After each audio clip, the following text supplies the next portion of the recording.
4-1 해서 순차 분기 반복 세 단어를 붙잡고 제목을 만들어 갖고 들고 와봤어요. 한번 스타트 해봅시다. 자, 일단 지난 시간에 뭐 했는지 여러분 기억납니까? 일단 전반부에는 이런저런 단어들 튀어나왔었고 그걸 가지고 최종적으로 데이터 영역, 코드 영역 양분하는 커다란 지도에다가 각각의 단어들을 배치해 가면서 그 다음에 단어들 사이에 선으로 이어가면서 지도를 한 장을 그렸었어요. 그때 단어가 8개가 있었습니다. 뭐 지금 걔네를 다시 보진 않을게요. 시간 절약을 위해서. 그렇게 해둔 다음에 이제 실습으로 넘어가서 이런저런 뭐 인산이, 나이찬이, 동방예의지국이니 등등을 진행을 해봤습니다. 그 과정에서 우리가 이제 함수라는 일종의 개념에 대해서 조금 더 직접적으로 생각해 가면서 코드를 작성해 봤고 우리가 문장의 일종인 함수 정의랑 수식의 일종인 함수 호출식이라는 친구를 같이 한번 적어 봤었어요. 그 다음에 이제 데이터 측면에서는 이전까지는 우리가 예를 들어 노래가사 출력 프로그램 2배속으로 출력하고 싶다라면 그 중요한 의미를 갖는 데이터를 쓰기 위해 우리가 직접 키보드로 프로그래머가 직접 .py 파일에다가 이 한 글자를 적어 놓고 F5를 눌러서 프로그램을 실행했어요. 그래서 일단 그 프로그램 자체는 언제 F5를 누르든 항상 2배속으로 출력될 겁니다. 3배속으로 출력하고 싶다. 그러면 프로그램을 다시 만들어야 되는 거였어요. 그렇긴 한데 그러지 않고 지금 2배속이니 3배속이니 여기서 정하는 게 아니라 프로그래머인 우리가 정하는 게 아니라 F5 누른 다음에 아마도 모니터 앞에 있을 사용자가 직접 자신이 키보드를 쳐서 엔터키 쳐서 정할 수도 있게끔 그래서 우리 프로그램 입장에서는 우리 프로그램 바깥에 있는 컴퓨터 앞에 있는 사용자로부터 키보드 입력을 받는 방법을 소개를 했습니다. 뭐 이렇게 거창하게 얘기했지만 일단 우리가 적는 건 함수 호출식만 적으면 됐었어요. 인풋 괄호를 닫고 하면 되는 거였습니다. 그 다음에 그래서 그 사람이 나한테 나 3, 4, 5 세 글자 입력했어. 아니, 그 사람이 3, 4, 5 하고 엔터 치면 내 손에 3, 4, 5 세 글자가 담기는 거란 말이에요. 글자들이. 근데 나는 그걸 토대로 사용자가 고른 숫자에 해당할 만한 345라는 값을 얻고 싶다면 그때는 int 괄호 열고 닫고와 같이 int는 함수는 아니긴 하지만 아무튼 함수 출식 같은 느낌으로 수식을 적어서 간단하게 목표를 달성할 수 있었어요. 물론 그 반대되는 작업도 얼마든지 할 수 있었습니다. 아무튼 그거 우리가 나이차 할 때 사용자의 나이에 해당하는 숫자 값을 프로그램 안에서 활용하기 위해 도입해 봤었어요. 그 다음 마지막으로 while문이랑 비슷하게 생긴 if문이라는 친구를 구경을 해봤습니다. 그래서 그 내용들을 이번 시간에 조금 정리를 해놓고 넘어가려고 하고 있어요. 그 과정에서 이제 우리 프로그램은 데이터 코드의 조합으로 구성된다고 했는데 이제 코드 파트, 코드 실행 흐름을 구성하는 세 가지 개념인 순차, 분기, 반복을 오늘 소개를 하려고 하고 있습니다. 그래서 요거 소개하는데 아마 전반부를 거의 다 쓸 것 같아요. 그래서 전반부는 일단 코드 영역 위주로 소개를 하다가 중간 쉬는 시간 직전에 거기다가 데이터랑 관련된 스토리를 살짝만 입혀놓고 4-2로 넘어가려고 하고 있습니다. 그래서 일단 새로 나오는 단어는 6개가 되고 그중에 2개 함수랑 함수 정의는 지난주에 먼저 등장했고 오늘 딱 설명을 해보려고 하고 있어요. 그 다음에 할당문이라는 친구가 나올 거고 순차 분기 반복 3개를 구경해 볼 겁니다. 자, 그러면 이한 스타트를 해봅시다. 바로 시작해 볼게요. 함수입니다. 함수는 영어로 function이라고 불러요. 우리 이전에 막 예를 들면 변수 여러분 미적 시간에 수학 시간에 들어본 적 있죠. 그 동네는 그 동네로 내비두고 프로그래밍 동네의 변수는 엄청 간단합니다 라고 이런 식으로 소개를 했었어요. 그래서 변수가 뭐였습니까? 기억납니까? 값을 하나 담을 수 있는 친구라는 의미를 공통적으로 공유하고 있다 그랬어요. 그런 식으로 여러분들한테 프로그래밍 동네에 뭔가는 간단합니다 라고 소개를 해드리는 게 가능했는데 함수는 그렇지가 않을 것 같아요. 프로그래밍 동네의 함수 개념은 지금 당장 딱 한 줄로 딱 떨어지게 여러분들한테 전달을 해드리기가 쉽지가 않을 것 같아요. 대신에 지금은 한 요 2가지 정도의 아이디어만 살짝 터치를 해두고 넘어가도록 합시다. 첫 번째는 우리가 어떤 새로운 함수에 대해 얘는 이름이 뭐고 얘는 나중에 인수 들어본 적 있죠 여러분? fx 할 때 x를 인수라고 부를 수 있는 거잖아요.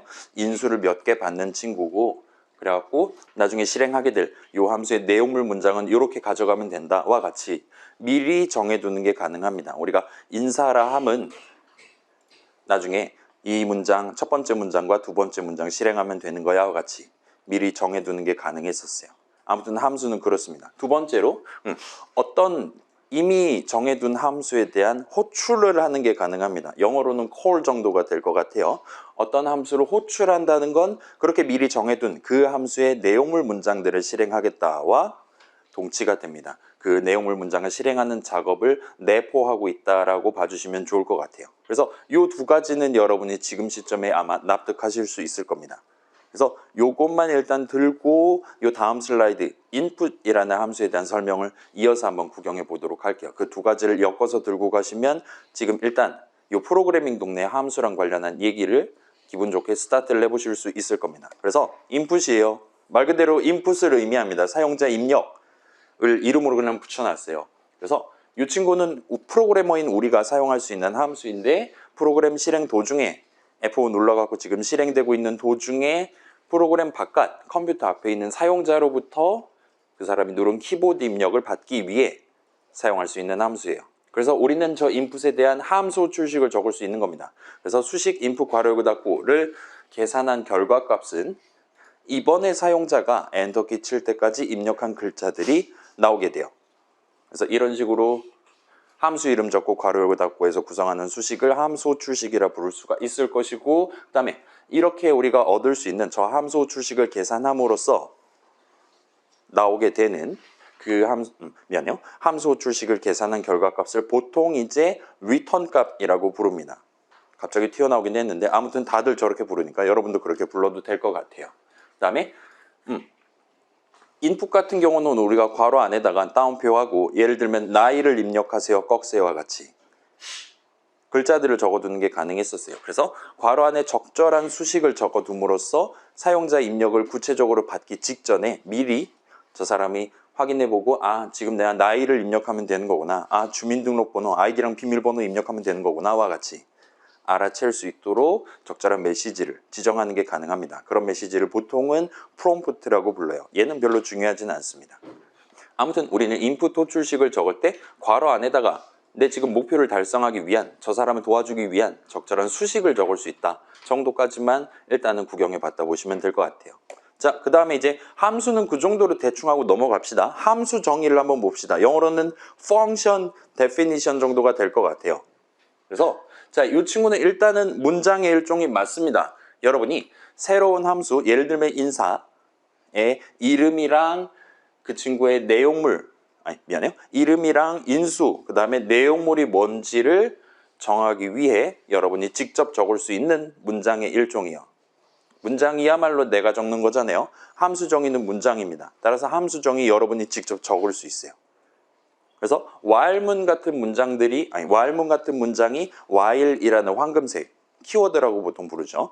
황금색 while로 스타트를 했다면 함수 정의는 def라는 황금색 키워드로 스타트를 하게 됩니다. 그래서 while문 적을 때처럼 함수 정의도 첫 줄을 예쁘게 구성을 미리 해두실 수가 있을 거예요. 함수 정의 첫 줄은 일단 def를 적고 그 다음에 뭔가 내용을 적어요. 이 함수 이름이 뭐고 괄호 안에 뭐 집어넣어야 되는지 등등을 정할 수 있습니다.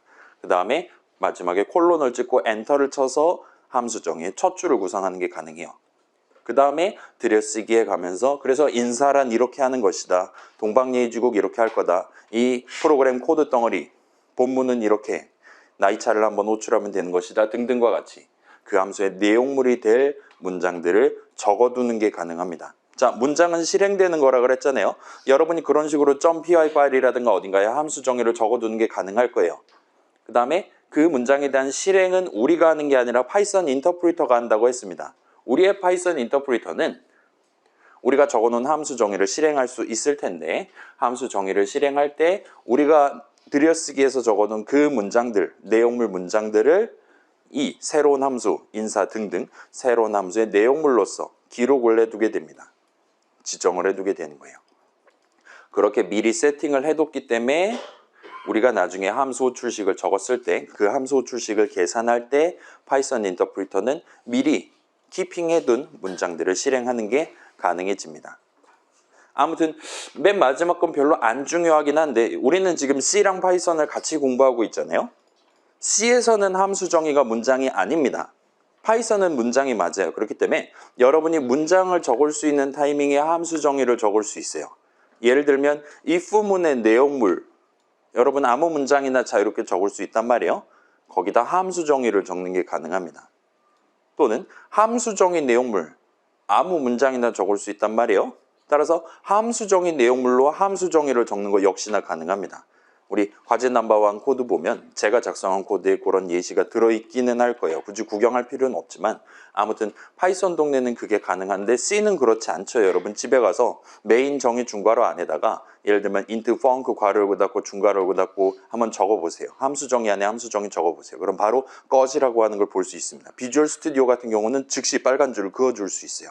왜냐? 거기는 문장을 적는 곳이지 또는 선언을 적는 곳이지 함수 정의를 적는 게 곳이 아니었거든요. 함수 정의 문장이 아니기 때문에 바로 리젝트가 되는 걸 볼 수 있을 겁니다. 물론 선언은 물론 적을 수 있고요. 아무튼 함수 정의가 문장이 아니다라는 거는 달리 말하면 실행의 대상은 아니다라는 얘기가 되는 겁니다. 그래서 이거는 사실 중요하진 않긴 한데 이제 C는 일단 함수 정의가 문장이 아니에요. 자바도 그렇고 당연히 C++도 그렇고 C샵도 그렇고 여러분이 지금 들어본 적 있는 엔간한 메이저한 프로그래밍 언어들은 보통은 함수 정의가 문장이 아닙니다. 실행의 대상이 아니에요. 그래서 이 함수 정의를 문장의 일종으로 치는 게 어쩌면 파이썬 동네의 주요 특징들 중에 하나라고 볼 수도 있을 것 같아요.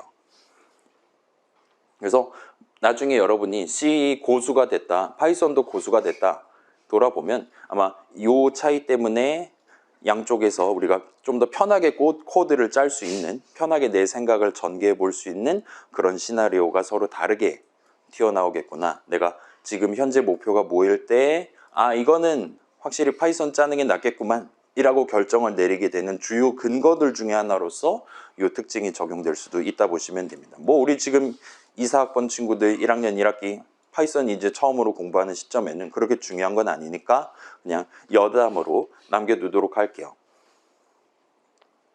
그렇고 자, 그래서 쟤는 이제 원론적인 프로그래밍 동네 파이썬의 함수 정의 내용인 거고 지금 우리 시점 이제 백지 상태에서 스타트하는 우리한테 이 함수 정의라는 친구가 제공하는 서비스 내지는 저 친구를 우리가 적음으로써 취할 수 있는 의의를 묻자면 이 정도를 가져가 볼 수 있을 것 같아요. 우리가 미리 인사라 함은 이런 것이다. 또는 뭐 예를 들면 레벨업을 한다. 내 캐릭터가 레벨업을 한다라는 건 이런 것이다 등등을 미리 생각해 두고 그 작은 목표를 해결하기 위한 적절한 문장들을 미리 적어두는 게 가능합니다. 그리고 그냥 적어두는 게 아니라 그 덩어리에 대해서 여러분이 미리 이름을 붙여두고 함수 정의로 만들어 두는 것까지 가능하게 돼요. 괜찮아요? 어떤 작은 목표를 달성하기 위한 문장을 미리 적어두고 그 덩어리, 코드 덩어리가 되겠죠? 코드 덩어리에 직접 여러분이 정한 이름을 붙여두는 게 가능해요. 그래서 여러분이 원한다면 내가 붙여뒀던 이름을 직접 사용해서 함수 호출식을 적는 게 가능합니다. 그렇게 함수 호출식을 적어둠으로써 나중에 그 함수 호출식을 계산할 때 내가 미리 적어둔 문장들을 실행하도록 구성하는 게 가능해요. 그래서 자, 인사라 함은 이런 것이다, 뭐뭐 하면 되는 것이다, 무엇을 어떻게 하면 되는 것이다를 적어놨다 치면 함수 호출식을 적는 건 이제 그래서 그 인사를 언제 하면 되는 건데 를 여러분이 지정하는 거라고 보시면 됩니다. F5 누르자마자 인사해야 된다. 또는 뭐 사용자가 3번 이상 게임에서 패배했을 때 인사를 하도록 부모님 안부를 묻는 거죠. 아무튼 간에 그런 식으로 여러분이 원하는 타이밍에 내가 미리 마련해둔 코드 덩어리를 실행하도록 코드를 구성할 때 여러분은 미리 함수 정의 적어놓고 그 다음에 적절한 자리에 함수 호출식을 적어두도록 구성하는 게 가능하다는 거예요. 괜찮아요? 함수 호출식을 어디다 적어두냐에 따라 그 코드 덩어리를 언제 실행할 거냐가 결정된다 보시면 됩니다. 그래서 이런 측면에서 함수 정의는 일종의 이제 데이터와 코드의 조합이잖아요. 코드 덩어리 하나에 대해서 여러분이 그 코드 덩어리를 사용하기 위한 새로운 이름을 부여한다고 보실 수 있어요. 그래서 새로운 코드랑 관련된 이름을 내 프로그램에 도입하는 방법이라고 생각하셔도 좋습니다. 트라이앵글, MK123 이런 식으로 자유롭게 도입하실 수 있어요. 그 다음에 그 이름을 써서 여러분은 미리 정해둔 특정 코드를 이 시점에 실행하도록 만드는 게 가능한 겁니다. 자, 그럼 이제 우리 데이터 코드니까 새로운 코드 이름을 도입하는 방법 함수 정의를 적으시면 돼요. 그러면 새로운 데이터 이름, 일단 데이터 이름이라고 말할 만한 건 뭐가 있을까요?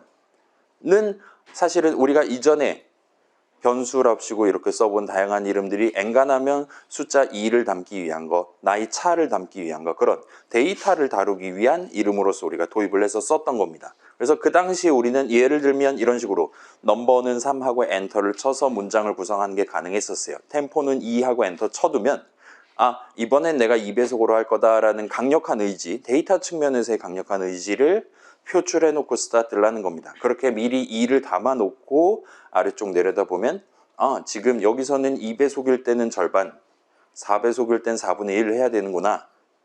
그 배속이란 개념은 템포라는 데이터의 이름을 써서 우리가 지금 도입해 놨으니까 여기다가 나누기 템포라고 연산자 붙여서 큰 수식을 적어놓으면 되겠구나와 같이 여러분이 생각을 전개할 수가 있게 됩니다. 그래서 이런 느낌으로 여러분은 얼마든지 데이터를 다루기 위한 새로운 이름, 이런 느낌의 는이 가운데 들어있고 왼쪽에 새로운 이름 여러분이 얼마든지 붙일 수 있고 아무튼 이름을 적을 수 있고 오른쪽에는 수식 하나를 적고 엔터를 칠 수 있는, 엔터를 치면 구성할 수 있는 그런 문장을 적으실 수가 있어요. 그 다음에 이런 문장을 일단 영어로는 assignment statement라고 부릅니다. 그래서 보통 이제 한국말로 번역할 때는 대입문이라는 표현을 써요. 근데 우리 지금 앉아있는 이사 친구들 작년까지 요 대입이라는 것 때문에 되게 고생한 거잖아요, 지금.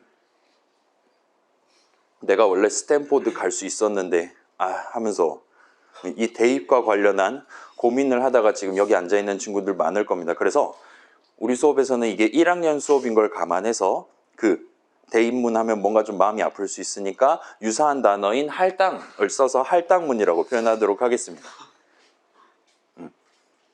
유저 친화적인 수업이요. 아무튼 할당문이라고 부르도록 할게요. 뭔가 제 입에 감기는 적절한 발음이라서 저는 일단 기분이 좋습니다. 자, 이 할당문에 대해서는 나중에 다시 한번 구경해 볼게요. 아무튼 여러분은 새로운 코드 이름, 코드 덩어리에 이름 붙여서 나중에 쓰고 싶다, 원할 때 쓰고 싶다면 함수 정의를 적어두면 돼요. 그 다음에 내가 지금 숫자 3개 다뤄야 된다. 그러면 새로운 데이터 이름 3개를 도입해 놓고 스타트하면 조금 더 편하게 달성할 수 있을 겁니다. 그러기 위해 여러분은 할당문을 3번 연거푸 적어두고 엔터 쳐두고 스타트하면 좀 더 편하게 진행할 수 있을 거라는 거예요. 자, 쟤는 저 정도로 해두고, 그래서 이전에 우리가 써본 프린트, 헬로월드 출력할 때부터 써봤죠. 타임.슬립 0.5초 쉬고 싶다 할 때 써봤죠. 저런 친구들도 누군가가 미리 마련해둔, 우리를 위해 마련해둔 함수 친구들이었어요. 따라서 우리 지금 눈으로 구경해 본 건 아니지만 어딘가에는 저 두 함수에 대한 함수 정의가 적혀 있을 것 같습니다. 그렇긴 한데, 자, 저 두 친구들 사용할 때 우리 헬로월드 출력할 때 프린트라는 함수에 대한 함수 정의는 과연 어떻게 생겼을까? 네, 그걸 알아야 지금 속 편하게 헬로월드 출력하고 할 수 있을 것 같은데와 같이 생각한 친구들은 별로 없을 겁니다. 그냥 쓰면 알아서 출력하고 내가 원한다면 안녕 세상 출력할 수도 있는 거구나. 그래서 사용하는 입장에서는 저 친구들 내용물이 어떻게 생겼냐는 그렇게 큰 고려 대상은 아니었어요. 그냥 안에다가 내가 작은 따옴표에서 뭔가 적어두면 그대로 출력해주는 친구. 그 다음에 일단은 마지막에 엔터키 쳐주는 친구고 내가 그게 싫다면 괄호 안에 추가로 뭔가 적어두면 되는 그런 식으로 사용할 수 있는 친구구나까지 살펴봤습니다. 자, 타임.슬립은 좀 더 직관적이었죠. 여러분이 원하는 초 단위로 0.5초, 5초, 5,000초 등등. 자, 이렇게 내가 원하는 초 단위의 숫자가 튀어나올 만한 수식을 적어두기만 하면 여러분은 타임.슬립이라는 친구를 완벽하게 사용하실 수 있었다 보시면 돼요. 자, 한번 생각해 봅시다. 과연 저 타임.슬립이라는 친구 함수 정의는 과연 몇 줄 정도로 구성되어 있을까요? 문장 몇 개 정도로 구성되어 있을까요? 보통은 저런 식으로 내 프로그램의 실행을 잠깐 중단시키는 목표를 달성하기 위한 함수를 보통 한 5,000줄 정도를 잡는다라고 들은 것 같아요. 자, 그러면 이제 프린트라는 친구는 출력을 하는 거죠. 내가 지금 준비해놓은 프로그래머가 준비해놓은 그 값을 프로그램 바깥 아이들이라는 친구가 제공하는 인터랙티브에다가 파란색으로 출력해주는 친구입니다. 이런 식으로 기본적인 글자 출력 기능을 제공하는 함수에 대한 함수 정의는 보통 한 2만 줄, 3만 줄 정도를 잡아요. 함수 정의 하나를 적기 위해. 그러니까 우리가 나중에 편하게 나 지금 헬로월드 할 거야. 그런 것만 정해도 편하게 쓸 수 있도록 미리 함수 정의를 구성하는데 2만 줄 정도가 들어간다고 합니다. 따라서 우리 지금 맨 처음 만든 헬로 컴마 띄고 월드 느낌표 출력하는 프로그램은 우리가 짠 거 한 줄이랑 저 사람이 짠 거 2만 줄에서 2만 1줄짜리 프로그램을 실행해 봤다 보시면 되는 거예요. 그래서 우리가 지금 예상하는 것보다는 조금 더 많은, 사실은 훨씬 더 많은 문장들로 구성돼 있지만 걔네는 걔네고 미리 잘 적어놨을 테니까 그 함수에 대한 그 코드 2만 줄짜리 덩어리에 대한 함수 호출식 짤막하게 하나 적는 입장에서는 그런 내부 사정은 그렇게 크게 고려하지 않아도 사용에 전혀 지장이 없었다 보시면 돼요. 자, 이걸 반대로 생각하면 우리도 얼마든지 함수 정의를 적을 수 있단 말이에요. 여러분이 이제 후반부에 중간고사 보고 나서 나만의 게임 한 달 동안 만들 거예요. 미안해요. 나만의 GUI 프로그램 한 달 동안 만들 거예요. 그때도 일단 오늘은 내가 이 총알이라는 개념을 도입했어요. 그 다음에 내 캐릭터가 있습니다. 그래서 내 캐릭터가 여러 개의 총알들 중에 단 하나라도 지금 부딪힌 상태냐를 검사하기 위한 그런 코드 덩어리를 일단 오늘 짜둔 겁니다. 맥주 한 잔 마시고요. 그렇게 짜놨다면 걔에다가 적절한 이름 붙여갖고 예를 들어 뭐 체크 콜리전 막 그런 식으로 이름 붙여갖고 여러분이 함수 정의를 적어두는 게 가능해요. 그러면 내일에 내가 일어나서 나 이제 전반적인 게임 점수랑 관련된 시스템을 짜야 되는데 총알을 맞지 않은 채로 오래 살아남아야지 점수가 올라가는 게임이에요. 그러면 꾸준히 내가 지금 총알에 맞았니 아니구나 하면서 그때마다 예를 들면 플러스 10점씩 올라가도록 코드를 작성하면 되겠죠. 그런 상황에서 과거에 내가 미리 구성해둔 체크 콜리전이라는 함수에 대한 함수 호출식을 반복적으로 실행하도록 꾸준히 호출하도록 전체 시스템을 좀 더 편하게 구성을 할 수가 있게 될 겁니다. 따라서 미래의 나를 위해 현재 내가 그 친구가 함수 호출식만 적으면 지금 내가 준비한 코드 덩어리를 얼마든지 쉽게 실행할 수 있도록 여러분은 지금 시점에 함수 정의를 적어두고 자러 가는 게 가능하다는 거예요. 그렇게 한 달 동안 꾸준히 쌓아 올려서 나만의 게임 하나를 만들어 본다 보시면 됩니다. 프린트 만드신 분도 그거 하루아침에 짜진 않았을 거예요. 그 프린트라는 2만 줄짜리도 다른 조그만 함수들 호출식의 조합으로 구성되어 있을 겁니다. 그런 식으로 한 땀 한 땀 진행해서 아무튼 가장 커다란 프린트라는 이름의 함수에 대한 함수 정의를 구성해 놨다 보시면 될 것 같아요. 우리도 그러면 됩니다. 아무튼 그래요. 자, 함수 얘기는 저 정도를 하면 일단 충분할 것 같아요. 그 다음에 우리 인풋 써서 사용자 입력을 받아갖고 우리 프로그램 안에서 그 데이터를 활용해 봤는데 사용자는 기본적으로 키보드를 누르는 거기 때문에 저 input이라는 함수에 대한 함수 호출식 계산 결과 값은 기본적으로 str 형식 값이 나오게 됩니다. 사용자가 3, 4, 5 세 글자 눌렀어요와 같이 우리한테 던져주게 되는 거예요. 그래서 여러분이 원한다면 자 이거는 당시에 했던 거 다시 한번 보여드릴게요. 그래서 우리 당시에 int 괄호고 해갖고 예를 들면은 계산하면 123이 아니라 1, 2, 3 세 글자가 나오는 수식을 적고 엔터를 치면 요 전체 수식 계산 결과 값은 int 형식 123이 나오게 될 거라는 겁니다. 그래서 내가 지금 가지고 있는 내가 지금 구사할 수 있는 값이 있고 그 값에 대한 예를 들면 int 형식 값, 예를 들면 str 형식 값을 필요로 한다면 여러분은 간단하게 그 형식 이름 적고 괄호 열고 닫고 해서 마치 함수 호출식인 것 같은 느낌으로 수식을 구성할 수 있어요. 그러면 그 전체 수식 계산 결과 값은 내가 들고 있던 그 수식, 내가 들고 있던 그 값에 대한 예를 들면 int 형식 값, str 형식 값이 나오게 됩니다. 그래서 예를 들면 뭐 4.5 이런 것도 가능해요. 좋아요. 훌륭합니다. 그래서 함수 같아 보이지만 쟤네는 함수는 아니기는 해요. 아무튼 뭔가 복잡해 보이지만 뭐 지금 당장 사용하기에는 뭐 그렇게 어렵지 않을 겁니다. 그래서 우리는 지금 int, str 이렇게 두 가지를 써본 셈이고 파이썬 동네에는 일단 요 친구들 말고도 다양한 형식들이 있기는 해요. 조금 이따 다시 한번 구경을 해보도록 합시다. 그래서 일단 넘어가 볼게요. 자, 여기까지 하면 이제 이전 수업에서 등장했던 것 조금 정리가 끝날 것 같아요. 그래서 우리 2주차 때부터 문장 실행하고 3주차 때 이제 새로운 단어 8개가 튀어나오고 등등등 그랬었는데 자, 이제까지 우리 수업에서 등장했던 단어들, 내용들을 요약을 해본다면 일종의 이제 막 뭐 영화라든가 게임 같은 거 켜서 조금 지나가면은 뭐 태초에 뭐가 있었다, 뭐 몇 년 때는 바야흐로 몇 년 전 뭐 누구랑 싸워서 세상이 어떻게 되고 당신은 지금 여기 태어나서 얼른 일단 토끼를 잡아야 될 것 같아 이런 식으로 뭔가를 읊어내잖아요. 그런 일종의 세계관 설정 이 동네는 지금 이런 기본 원소들로 구성돼 있다. 와 같은 느낌으로 여러분들한테 전달했다 보시면 돼요. 그것들 중에 어떤 것들, 예를 들면 인포트문 같은 거는 매우 뭐라 그래야 될까요? 매우 구체적인 쓰임새를 갖고 있는 친구입니다. 그래서 내가 지금 현실 시간이라는 기능이 필요해. 그럼 여러분 인포트 타임 엔터 치시면 돼요. 오늘 이따가 후반부에 또 다른 뭔가에 대한 인포트문을 같이 적어 볼 겁니다. 그래서 그런 새로운 기능 필요하면 그 목표를 달성하기 위한 딱 아마도 고정돼 있을 글자들 적고 엔터키 치면 되는 거예요. 필요 없다? 안 적으시면 되는 거고요.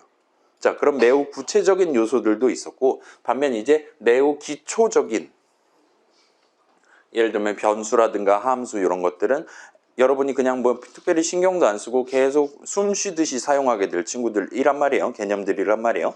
그래서 저런 것들은 지금 시점에 여러분이 납득하는 게 그렇게 어렵지는 않았을 거예요. 반면 오늘 이제 소개할 순차 분기 반복은 얘는 일단 파이썬 동네 이렇게 생겼어요에 대한 설명이 아닌 컴퓨터 동네가 이렇다에 대한 설명이 아닌 여러분의 머릿속 생각을 프로그래밍 가능한 형태로, 그러니까 우리 컴퓨터가 알아먹을 수 있는 형태로 표현할 때 여러분이 구사할 수 있는, 여러분의 머릿속에서 꾸준히 생각해야 되는 기본적인 개념들을 일컫는 단어라고 보시면 될 것 같습니다. 그래서 오늘 세 가지를 소개를 할 건데 진짜로 이 세 가지밖에 없어요. 그래서 외우기는 쉽습니다. 오지선다 문제 같은 게 중간고사에서 나온다 칩시다. 이거 세 개가 뜨고 요상한 거 두 개를 섞어갖고 여러분한테 보여드리는 거예요. 그러면 뭐 요 세 개 정도 외울 수 있겠죠? 그래서 얼마든지 답을 낼 수가 있을 겁니다. 그래서 보통은 출제를 안 하고 있는데 아무튼 간에 진짜로 이 세 가지밖에 없기 때문에 여러분이 지금 머릿속에 그 어떤 뭐 장대하고 복잡한 생각을 가지고 있다 하더라도 걔네들을 전부 다 순차 분기 반복의 조합으로만 풀어낼 수 있어야 여러분의 생각을 .py 파일에다가 문장들의 나열로 적을 수가 있게 되는 거예요. 그거에 실패했다? 여러분은 지금 자신의 생각대로 동작하는 프로그램을 만들 수 없게 되는 겁니다. 아무튼 그런 맹점이 있는 상태예요. 이어서 한번 살펴볼게요. 그래서 순차 분기 반복입니다. 일단 프로그램, 우리 데이터 코드의 조합으로 구성되는 프로그램의 코드 파트, 코드 실행 흐름을 구성하기 위한 요소들이에요. 그러면 질문을 한번 해봅시다. 자, 순차 분기 반복에서 가장 중요한 게 뭘까라는 질문을 할 수 있을 거예요.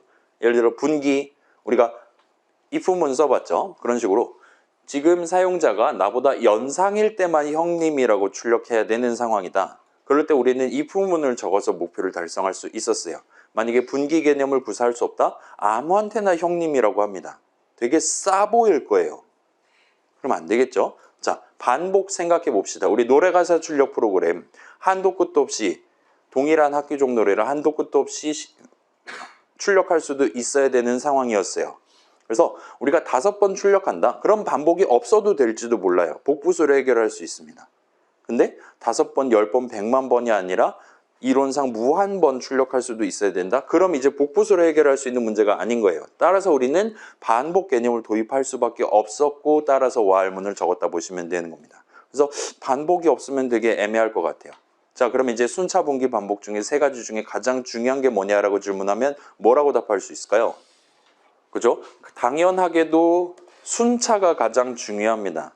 가장 중요하긴 한데 매우 간단한 개념이니까 잠깐만 요약하고 갈게요. 순차는 일단 영어로는 시퀀스 정도로 부를 수가 있을 것 같아요. 그래서 일단 코드 실행 흐름 구성하는 가장 중요한 요소고 의미는 모든 문장들은 기본적으로 우리가 프로그래머가 적어놓은 순서대로 실행된다를 의미해요. 우리가 첫 번째, 두 번째, 세 번째 순서대로 엔터 쳐가면서 적었다면 걔네에 대한 실행, 파이썬 인터프리터가 해주죠. 파이썬 인터프리터는 걔네를 적혀있는 순서대로 하나씩 읽어가서 실행을 해줄 거라는 겁니다. 절대로 딴 맘을 먹지 않는다는 거예요.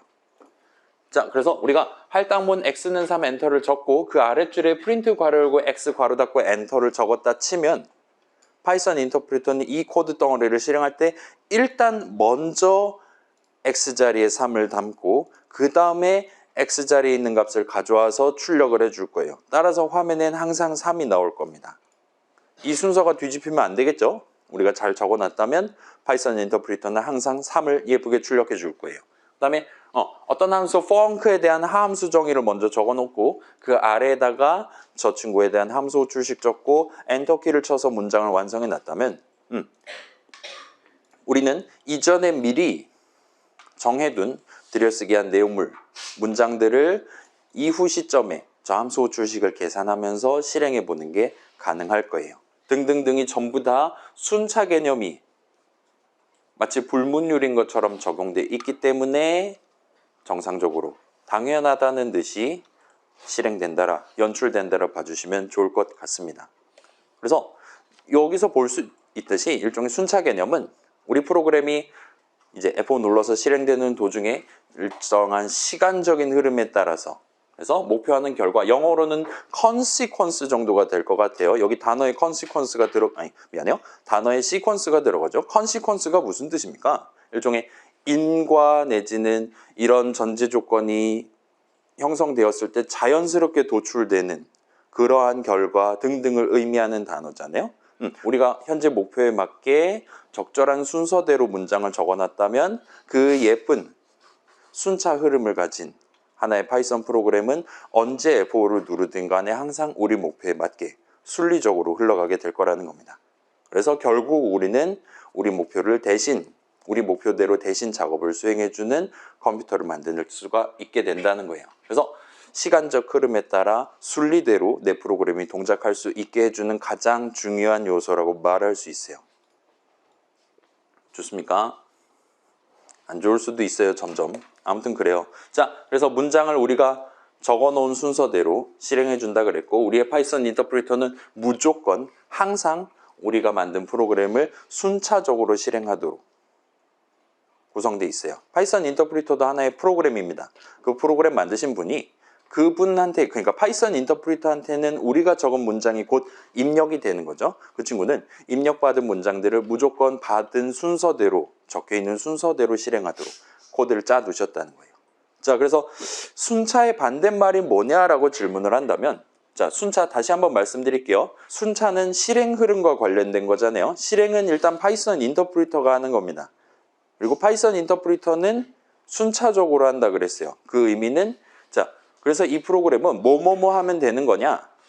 흐름 자체는 우리가 프로그래머가 직접 정해요. 문장을 적어가면서 엔터 쳐가면서 이거 먼저 하고 입력 먼저 받고 그 다음에 뺄셈을 하고 그 다음에 뺄셈 결과 출력하는 게 순리에 맞아 하면서 그 내가 머릿속으로 구상해 놓았던 계획해 뒀던 순서대로 문장들을 적어둡니다. 그리고 F5를 누를 거예요. 그럼 우리의 파이썬 인터프리터는 우리가 정한 순서대로 각각의 문장들을 실행해 준다는 겁니다.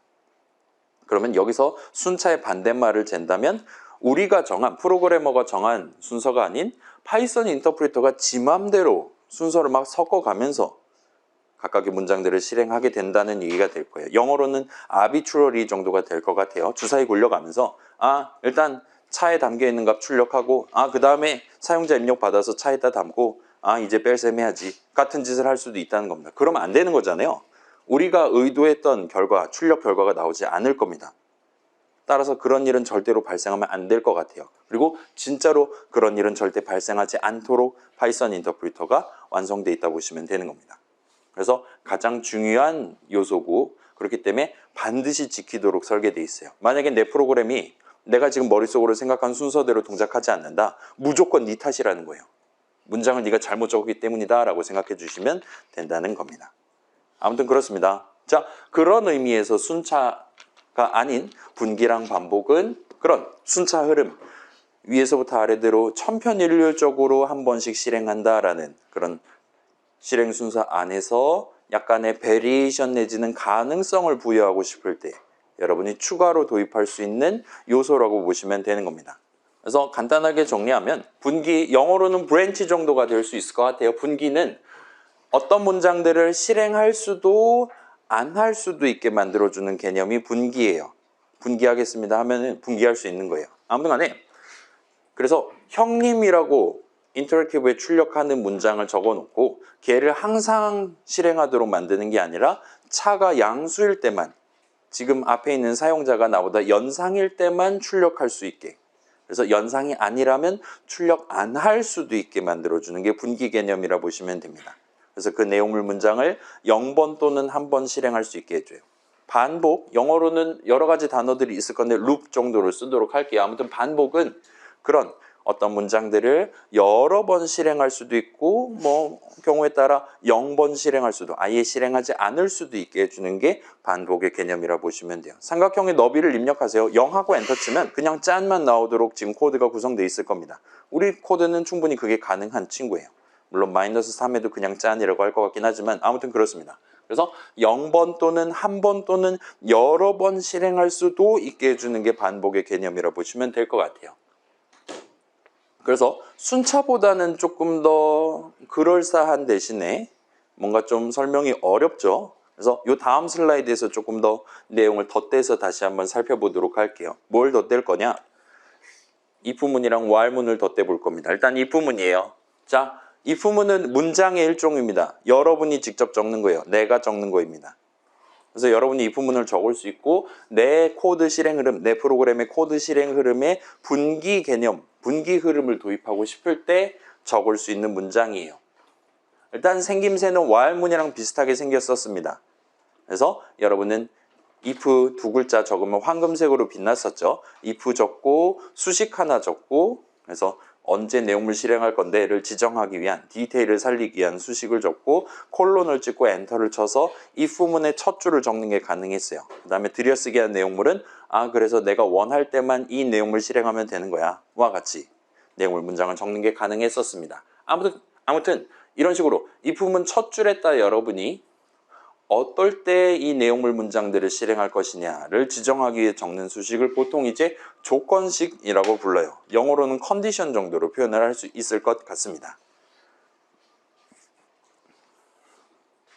우리 별 생각 없이 잘 적었었죠. 차는 0보다 크면, 만약 차가 0보다 크면, 달리 말하면 만약 연상이면 같은 식으로 한국말로 말하면서 얼마든지 if문 첫 줄 적을 수 있었잖아요.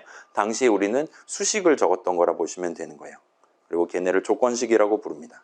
아무튼 if문은 문장입니다. 따라서 실행을 할 거예요. 파이썬 인터프리터가. 파이썬 인터프리터가 if문을 실행할 때는 일단 가장 먼저 조건식을 계산을 합니다.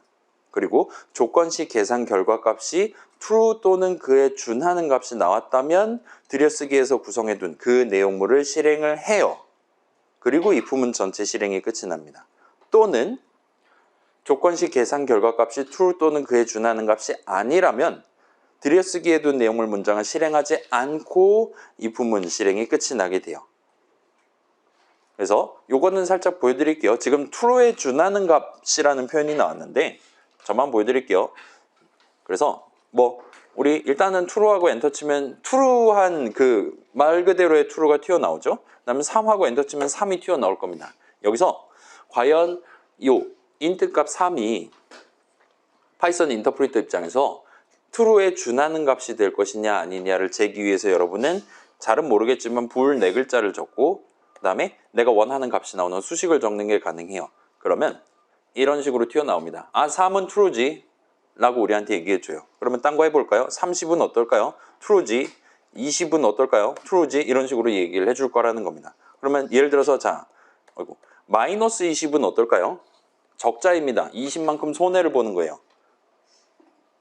는 그것도 좋아. true라고 얘기하는 걸 볼 수 있어요.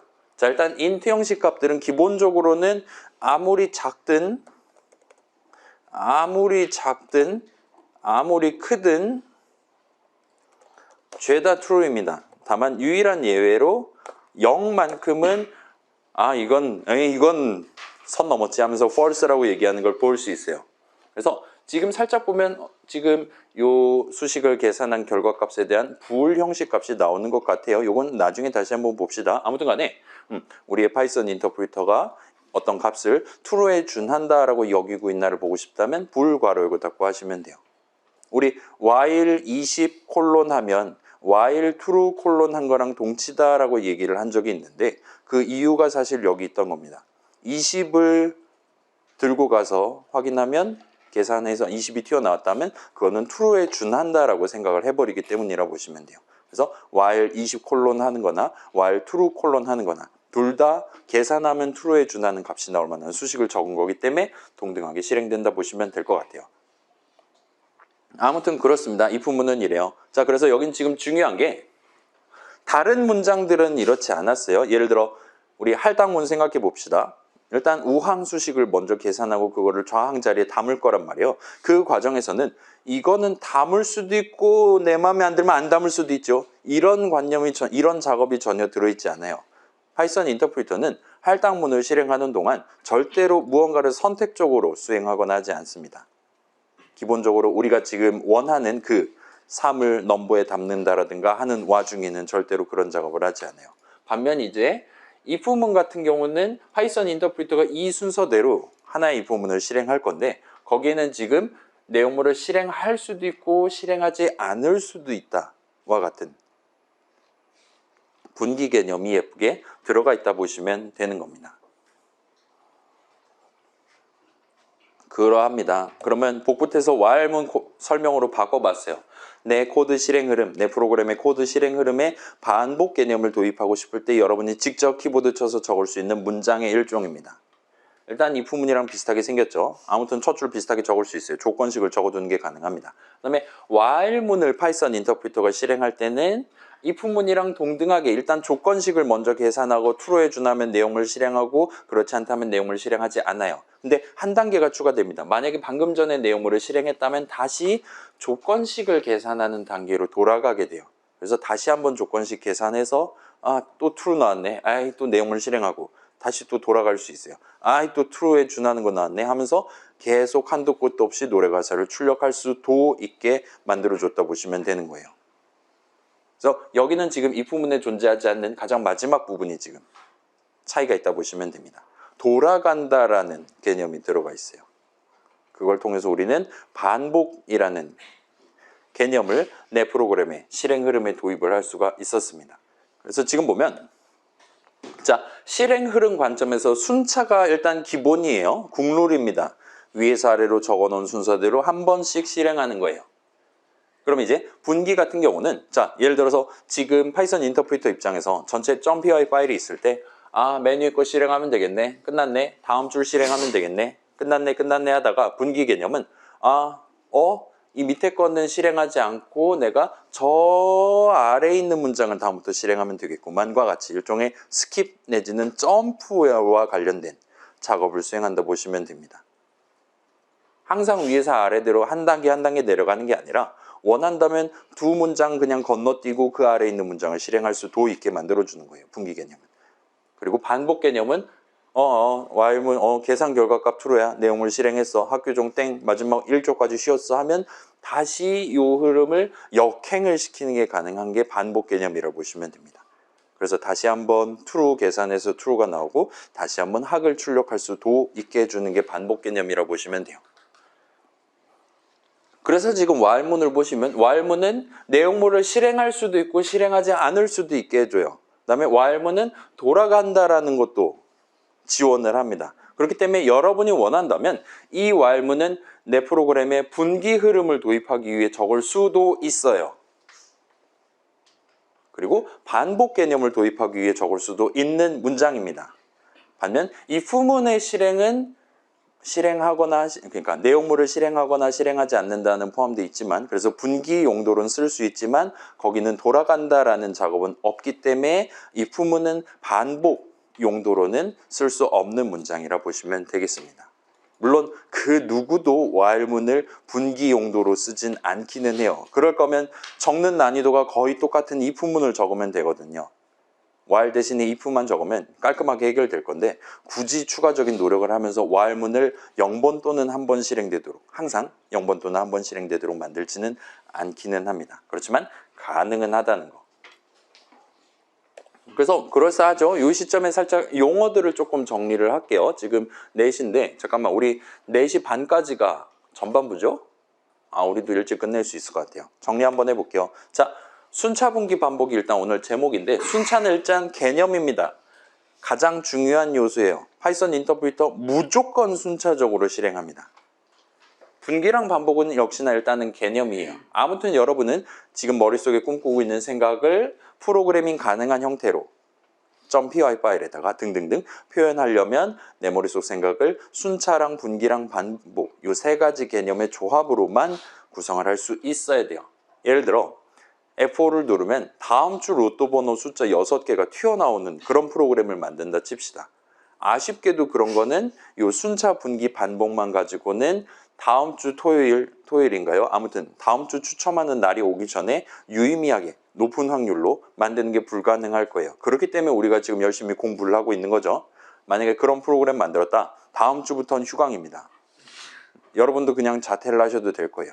그럴 정도로 중요한 거지만 아쉽지만 요 세 가지의 조합으로만 할 수 있는 게 아니기 때문에 일종의 점성술 내지는 신탁이 필요한 거잖아요. 그죠? 영어로 오라클이라고 하죠. 아무튼 그런 게 필요한 영역이기 때문에, 왜냐하면 미래에 결정되는 값을 튀어나오는 수식을 적을 수 있어야 되는 거잖아요. 기본적으로는 불가능하겠죠. 슬프지만. 아무튼 그렇습니다. 그래서 여러분의 모든 생각들이 전부 다 이 순차 분기 반복의 조합만으로 정리가 가능한 건 아니기는 해요. 만약에 지금 내가 꿈꾸고 있는 게 뭔가 좀 막히는 부분이 있는 것 같은데, 순차 분기 반복만으로 해결이 안 될 것 같은데 싶다면, 아마도 지금 여러분 머릿속에 갖고 있는 그 생각은 프로그래밍 할 수 없는 점피와의 파일로, 문장들의 나열로 표현할 수 없는 생각일 가능성이 높을 거라는 겁니다. 물론 현 시점에 내 실력으로는 표현하기 어려운 정도로 그냥 국한해 두셔도 되기는 해요. 어떤 것들은 진짜로 이론적으로 말이 안 되는 것도 있을 수는 있지만요. 방금 전 얘기했던 미래에 결정되는 값을 지금 확실한 신뢰도를 가지고 출력한다든가 하는 건요. 아무튼 그렇습니다. 얘네 세 가지 다 개념이에요. 그 다음에 if문이랑 while문은 문장의 일종입니다. 여러분이 직접 키보드를 쳐서 적을 수 있는 문장이에요. 보통은 if문은 내 프로그램의 분기 개념을 적용하기 위해서, while문은 반복 개념을 적용하기 위해서 여러분이 적으시게 될 거예요. 그래서 다행스럽게도 파이썬이라는 프로그래밍 언어에는 if문 적는 방법, while문 적는 방법 딱 고정돼 있고, 여러분이 그 순서에 맞게 if 적고 조건식 적고 콜론 적고 엔터 쳐서 들여쓰기해서 내용물 예쁘게 적어두기만 하면 얼마든지 파이썬 인터프리터가 그 if문을 이해를 하고 여러분이 원하는 분기 흐름을 구사해 줄 수 있습니다. 실행하면서. 그래서 파이썬 동네는 이 두 가지를 다 쓸 수 있어요. 순차는 당연히 지원하는 거고, 분기도 쓰실 수 있고 반복도 쓰실 수가 있는 겁니다. 괜찮아요? 파이썬 동네에 이미 if문, while문 개념이 들어있고, 그 다음에 파이썬 인터프리터도 그 두 가지 문장을 딱 우리가 목표로 하는 그 느낌대로 실행을 해줄 거라는 거예요. 그래서 우리는 파이썬 프로그램 작성할 때 분기 반복 개념을 얼마든지 도입해가면서 쓸 수 있는 겁니다. 아무튼 그런 상황에서 우리는 저 두 문장을 적을 때 첫 줄 적절한 자리에다가 적절한 수식을 적어두는 게 가능해요. 그렇게 함으로써 들여쓰기해서 적을 문장들을 언제 어떨 때 실행할 거냐를 커스터마이즈 하실 수가 있습니다. 그 두 문장의 디테일을 수식, 조건식을 적음으로써 정하는 셈이 돼요. 이 작업 역시나 당연히 수식을 적는 여러분이 하게 될 거라는 겁니다. 그래서 이 정도로 정리해 볼 수 있을 것 같아요. 그러면 이제 우리 지난 시간에 나왔던 그 지도입니다. 오늘 튀어나온 거 조금만 더 추가를 해보면 일단 이 정도로 추가를 해볼 수가 있을 것 같아요. 그래서 문장은 실행되는 거, 수식은 계산되는 거 그냥 한 대 붙여버렸고, 그 다음에 함수라는 친구가 오늘 새로 등장을 했습니다. 그래서 자, 함수 우리가 코드 덩어리에 이름 붙이는 용도로 도입할 수 있는 친구라 그랬잖아요. 그렇다 보니까 함수는 기본적으로 문장들 덩어리니까 이쪽 선을 이어주는 게 맞을 것 같아요. 그 다음 두 번째로 파이썬 동네에서는 새로운 함수, 인사라는 새로운 함수를 도입하기 위해 여러분이 문장을 적어야 됩니다. 함수 종류를 적어야 되는 거죠. 따라서 요 두 단어는 그런 두 가지 의미로 예쁘게 이어두는 게 가능할 것 같아요. 그 다음에 여러분이 그런 이미 준비되어 있는 함수, 내용물 문장들을 지금 실행해야겠다. 여기서 지금 실행해야 돼. 마음 먹었다면 그 자리에다가 이 함수에 대한 함수 출식을 적어두는 게 가능했었죠. 따라서 함수랑 수식도 밀접하게 연관이 돼 있다 보실 수 있어요. 아무리 함수 정의 막 몇만 줄짜리 예쁘게 적어놨다 하더라도 걔에 대한 함수 출식이 이 프로그램 어디에도 없다면 그 몇만 줄은 단 한 번도 실행되지 않을 거라는 거예요. 왜냐? 그 어떤 시점에도 이 몇만 줄을 실행하는 걸 원하지 않았다는 의미가 되는 거니까요. 라고 봐주시면 좋을 것 같습니다. 아무튼 그렇습니다. 그래서 함수 출식도 수식의 일종이니까 예쁘게 연관할 수 있을 것 같아요. 그렇게 놓고 보면 자, 아직은 우리가 이 수식이 데이터 부분이냐 코드 부분이냐 얘기를 하진 않았어요. 나중에 다시 한번 할게요. 그렇긴 한데 문장은 확실히 코드 영역의 한가운데 있어야 되고 함수는 문장들의 나열이니까 덩어리니까 일단 함수 요 단어는 코드 파트에 딱 예쁘게 앉아 있으면 좋을 것 같습니다. 일단 그 정도로 지금 배치되어 있는 거고 이렇게 해놓고 보니까 지금 코드 영역 같은 경우는 예쁜 삼각형을 그리기 시작한 것 같아요. 일단 저한테는 예쁩니다. 여러분 눈에 어떨지 모르겠는데 세모는 좋은 것이에요. 그리고 오늘 순차분기 반복이 제목인데 그 순차분기 반복은 내 프로그램의 코드 실행 흐름을 구성하기 위한 세 가지 개념이었잖아요.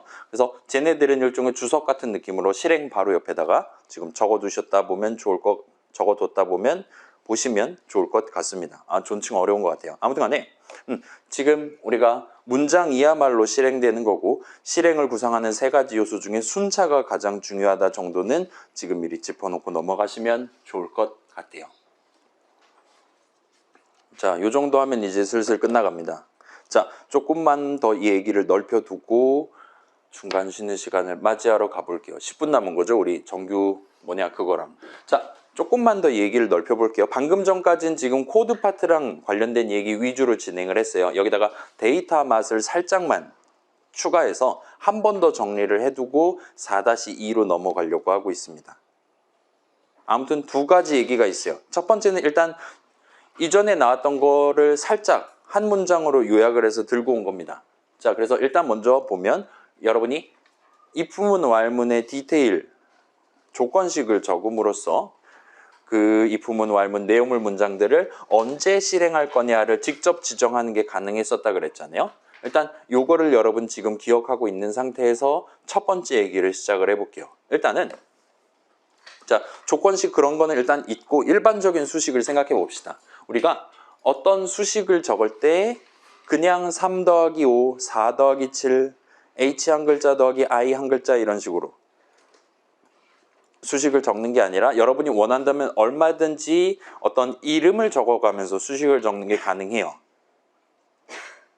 요건 직접 보여드릴게요. 저만 할게요. 예를 들어서 우리가 3 더하기 5하고 엔터 쳐놨다라면 얘는 동일한 수식을 언제 계산하든 항상 계산하면 8이 튀어나올 거예요.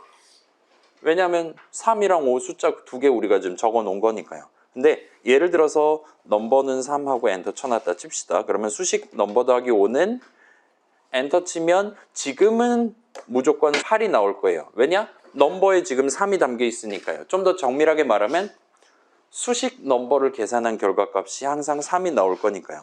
최소한 지금은 3이 나올 거니까요. 그래서 이 상태로 계속 넘버 더하기 5 하면 계속 똑같은 값이 튀어나올 겁니다. 그런데 이 수식 같은 경우에는 만약에 우리가 중간에 넘버는 5하고 엔터를 또 쳤었다 치면 그때부터는 아까랑 동일한 덧셈식, 동일한 글자들로 구성되어 있는 동일한 작은 수식들 모아서 만든 덧셈식이라 하더라도 아까와는 다른 결과를 내는 게 가능해요. 이게 어떻게 가능하게 됐냐? 지금 저 덧셈식의 좌항 자리에는 그냥 3, 그냥 5 같은 걸 적어 놓은 게 아니라 우리가 미리 이름을 하나를 적어 놨기 때문입니다. 그래서 이름이 섞여 있는 수식을 적음으로써 어떤 수식의 이름을 섞어가고 적음으로써 그 수식에 대한 계산 결과값이 그때그때 달라질 수도 있게끔 만드는 게 가능합니다. 당연한 소리하고 앉았죠? 그죠? 좋아요. 그 다음에 두 번째로 자, 이런 이름이 섞여 있는 수식을 계산하기 전에 미리 사용자가 고른 값, 사용자가 보통 키보드로 입력하겠죠. 사용자가 키보드로 입력한 값을 지금 중시하고 있는 지금 방금 전 예시 같은 경우는 넘버 하여튼 그 이름에 담아두도록 실행 흐름을 구성하는 게 가능할 거예요. 일단 담아두고 그 다음에 우리가 지금 주시하고 있는 그 수식을 계산하도록 순차 흐름을 구성하는 게 가능할 거라는 겁니다. 그렇게 순차 흐름을 구성해 넣었다면 F5를 누를 때마다 수식 넘버 더하기 5 계산 결과값이 어쩔 때는 3 나오고 어쩔 때는 7 나오도록 만드는 게 얼마든지 가능할 거예요. 괜찮습니까? 우리 노래가사 출력 프로그램 생각해보면 걔는 F5 누를 때마다 항상 2배속으로 출력할 수 있었던 친구잖아요. 근데 그 템포는 2 하는 대신에 템포는 인풋 어쩌고 저쩌고 해서 예쁘게 몇 배속으로 출력할지 말해주세요와 같이 사용자한테 물어보고 사용자가 엔터키 쳐서 입력한 숫자를 숫자 만들어 갖고 템포에다 담도록 구성해 놨다면 이제 우리의 노래가사 출력 프로그램은 F5를 누를 때마다 서로 다른 배속으로 노래가사를 출력할 수도 있는 프로그램이 된다는 거예요. 왜냐면 나눗셈 그 당시에 봤었던 0.5 나누기 템포 그 조그만 수식의 계산 결과값이 템포에 담겨있는 값에 따라 바뀌는데 템포에 담겨있는 값이 F5를 누를 때마다 달라질 수 있으니까요. 그래서 여기까지는 또 한 번 복습이죠. 그리고 또 한 번 또 복습을 합니다. 자, 저런 수식 F5 누를 때마다 계산 결과값이 달라질 수 있는 수식을 우리는 if문 또는 while문의 조건식 자리에 얼마든지 적을 수 있습니다. 조건식 자리에 아무 수식이나 적을 수 있어요. 따라서 예를 들면 0.5 나누기 템포도 적을 수는 있습니다. 해두면 우리는 어쩔 때는 들여쓰기에 둔 내용물 문장을 실행하고 어쩔 때는 실행하지 않을 수 있도록 F5를 누를 때마다 언제는 형님이라고 말하고 언제는 형이라고 불러라라고 말할 수도 있는 프로그램을 얼마든지 만들 수 있다는 거예요. 어쩔 때는 너비가 5인 삼각형을 출력하고 너비가 10인 삼각형을 출력할 수도 있도록 만드는 게 가능하다는 겁니다. 이 점보다 훨씬 더 다채로운 실행 흐름을 이야기를 할 수가 있게 되는 거예요. 이전에는 학교종이면 학교종, 여러분 느낀 점에 적은 친구들도 있었는데 내 프로그램은 고작 나비아밖에 출력 못하는데 내 새로운 노래 배우면 코드 다 다시 짜야 되는데 힘들어 죽겠다. 이런 식으로 느낀 점 적은 친구들도 있었는데 맞습니다. 그 전까지는 아직은 우리가 많은 걸 배운 게 아니었기 때문에 일단 기본적으로 인풋 괄호 닫고를 배운 게 아니었기 때문에 항상 천편일률적으로 실행되는 프로그램 밖에 못 만들었어요. 근데 우리가 다양한 걸 배우면서 이제 조금씩 배우면서 걔네들을 조합하기 시작하면서 이전보다 훨씬 더 다채로운 무언가 실행 흐름을 연출해 내실 수가 있게 될 거라는 거예요. 까지가 일단 첫 번째 얘기입니다. 자, 여긴 지금 명백히 데이터랑 관련된 내용을 중심에 두고 지금 설명을 한 거예요. 사용자한테서 입력을 받는다라는 게 우리 생각보다 중요할 수도 있다는 겁니다. 그 다음에 사용자한테 입력받은 데이터를 활용하도록 수식을 적는 게 그 다양성을 촉발시키는 일종의 촉매로서 지금 활용될 수도 있다는 얘기를 한 겁니다. 여기까지가 첫 번째 얘기고 두 번째 얘기는 요거는 그 최종 목표 그 리믹스 영상에서 살짝 여러분 구경해 봤다면 거기서 요 스킬을 구사를 했었어요. 자, 내가 한도 끝도 없이 반복이 아니라 원하는 횟수만큼 반복하도록 코드 덩어리를 구성할 때 일반적으로 쓰이는 3단 콤보가 있습니다. 자, 여러분 지금 C 배우고 있다 그랬으니까 C에서 폼은 적어봤습니까? 아직 안 적어봤어요? 그러면 스포일이 될 거니까 내비둘게요. 자, 그러면 원하는 횟수만큼 반복. 예를 들면 사용자가 5하고 엔터 치면 정확히 5번만 내용물을 실행하고 싶다. 와 같은 상황에서 여러분은 요 세 가지 부분을 미리 신경을 써두고 진행을 하시면 좀 더 편하게 할 수 있을 거예요. 그 세 가지는 일단 첫 번째로 가장 처음에는 몇 번째 줄을 출력할 거냐, 가장 처음에는 라이프를 몇으로 두고 스타트를 할 거냐와 같이 첫 번째 반복을 준비하는 부분입니다. 첫 번째 반복을 준비하기 위해 여러분은 아마도 할당문을 적으시게 될 거예요. row는 1, life는 3, enter와 같은 느낌으로요. 그렇게 미리 데이터를 잘 정돈해서 준비해 두고 while문 실행을 시작하는 겁니다. 그래서 두 번째는 이 while문을 언제까지 실행할 거냐, 언제 실행을 그만둘 거냐를 조건식을 적음으로써 정해요. 그래서 예를 들면 row가 with보다 작거나 같은 동안 5줄 출력해야 된다면 with가 5라면 5번 반복하게 되겠죠. 그런 식으로 한다면. 그 다음에 life가 0보다 큰 동안 life가 3개였는데 그러면 3번 반복하면서 하나씩 까면 되는 거죠. 와 같이 여러분이 생각해 가면서 while문의 첫 줄을 적을 수 있어요.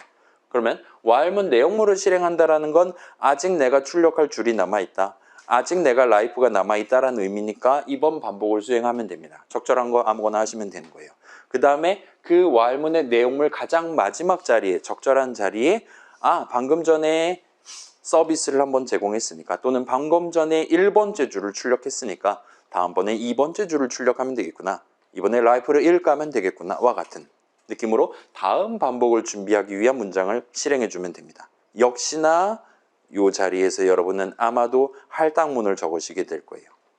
row는 row 더하기 1 엔터 또는 life는 life 빼기 1 엔터 더하기 1 또는 빼기 1 같은 걸 보통은 하시게 될 겁니다. 그래서 여러분 그 수학 시간에 수학적 귀납법, mathematical induction이라는 단어를 들어봤을 수도 있어요. 그래서 걔의 목표는 내가 지금 주장하는 게 n이 1일 때 아니 n이 1 또는 그보다 큰 아무튼 한도 끝도 없이 전부 다 성립한다라는 걸 증명하기 위해서 일단 n이 1일 때 성립하고 n이 k일 때 성립한다면 k 플러스 1일 때도 성립한다. 이 두 가지를 보이면 되는 거죠. 그게 수학적 귀납법이잖아요.